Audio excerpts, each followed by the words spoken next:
നല്ല നാടൻ മിച്ചർ എങ്ങനെ ഉണ്ടാക്കുന്നത് നോക്കിയാലോ. ഒരു ബൗളിലേക്ക് 1 കപ്പ് അരിപ്പൊടി ചേർത്ത് കൊടുക്കുക. 2 കപ്പ് കടലപ്പൊടി, ചെറിയ എരിവിനും കളറിനും വേണ്ടിയിട്ട് കുറച്ച് മുളക് പൊടി ചേർത്ത് കൊടുക്കുക. കുറച്ച് മഞ്ഞൾപ്പൊടി, ആവശ്യത്തിനുള്ള ഉപ്പ്, കുറച്ച് കായത്തിൻ്റെ പൊടി. ഇനി നല്ലതുപോലെ ഒന്ന് മിക്സ് ചെയ്തെടുക്കുക. ആവശ്യത്തിനുള്ള വെള്ളം ഒഴിച്ച് നല്ല മയത്തിലൊന്ന് കുഴച്ചെടുക്കുക.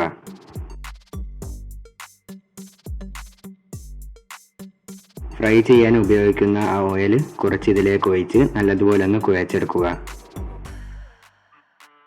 സേവനായിൽ കുറച്ച് ഓയിൽ പുരട്ടി കൊടുക്കുക. ഈ മാവ് ഇതിലേക്ക് ഇട്ട് കൊടുക്കുക. നല്ലതുപോലെ ചൂടായ എണ്ണയിലേക്ക് ഇതുപോലെ ചുറ്റിച്ചിട്ട് കൊടുക്കുക. ഇനി തീയൊന്ന് ലോ ഫ്ലെയിമിലാക്കി കൊടുക്കുക. ഇതേപോലെ ഒരു ഭാഗം ക്രിസ്പി ആവുന്ന സമയത്ത് ഇതൊന്ന് മറിച്ചിട്ട് കൊടുക്കുക. ഇനി എണ്ണയിൽ നിന്നും കോരി മാറ്റാം. ഇതേപോലെ ബാക്കിയുള്ളതും ഫ്രൈ ചെയ്തെടുക്കാം. നേരത്തെ മാവിലേക്ക് കുറച്ച് വെള്ളം ഒഴിച്ച് ഇതൊന്ന് ലൂസാക്കി എടുക്കുക. ഇനി ബൂന്തി ഉണ്ടാക്കാൻ വേണ്ടിയിട്ട് ഇതുപോലൊരു സ്ലോട്ടഡ് സ്പൂൺ ഉപയോഗിച്ചിട്ട് എണ്ണയുടെ മുകളിൽ പിടിച്ച് ഇതിലേക്ക് മാവ് ഒഴിച്ചു കൊടുക്കുക. ഇതുപോലെ ഓരോ ഭാഗത്തേക്കും ഇങ്ങനെ ആക്കി കൊടുക്കുക. ക്രിസ്പി ആയി വരുന്ന സമയത്ത് എണ്ണയിൽ നിന്നും കോരി മാറ്റാം. ഓയിലിലേക്ക് കുറച്ച് വെളുത്തുള്ളിയും വറ്റൽമുളകും ഇട്ട് ഒന്ന് ഇളക്കി കൊടുക്കുക. കറിവേപ്പിലയും ചേർത്ത് നല്ലതുപോലെ ഒന്ന് ഫ്രൈ ചെയ്ത് എണ്ണയിൽ നിന്നും മാറ്റാം.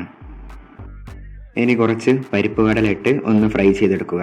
ഇതിൻ്റെ കളറ് മാറിപ്പോകാതെ പ്രത്യേകം ശ്രദ്ധിക്കുക. ഇനി നമുക്ക് എണ്ണയിൽ നിന്നും മാറ്റാം.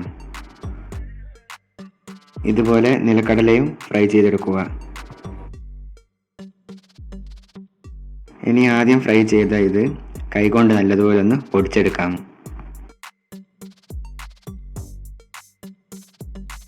ഇനി ബൂന്തി ചേർത്ത് കൊടുക്കുക. ഫ്രൈ ചെയ്ത വറ്റൽമുളകും കറിവേപ്പിലയും ഇട്ട് കൊടുക്കുക. ഫ്രൈ ചെയ്ത പരിപ്പ് കടല, ഫ്രൈ ചെയ്ത നിലക്കടലയും ചേർത്ത് കൊടുക്കുക. കുറച്ച് ഉപ്പ് ചേർത്ത് കൊടുക്കുക. നമ്മുടെ എരിവിനനുസരിച്ച് കുറച്ച് മുളക് പൊടിയും ചേർത്ത് കൊടുക്കുക.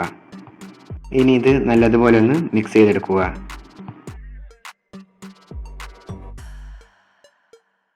ഇപ്പോൾ നമ്മുടെ മിച്ചർ ഇവിടെ റെഡി ആയിട്ടുണ്ട്. വീഡിയോ ഇഷ്ടമായാൽ ലൈക്ക് ചെയ്യാനും ചാനൽ സബ്സ്ക്രൈബ് ചെയ്യാനും മറക്കരുത്.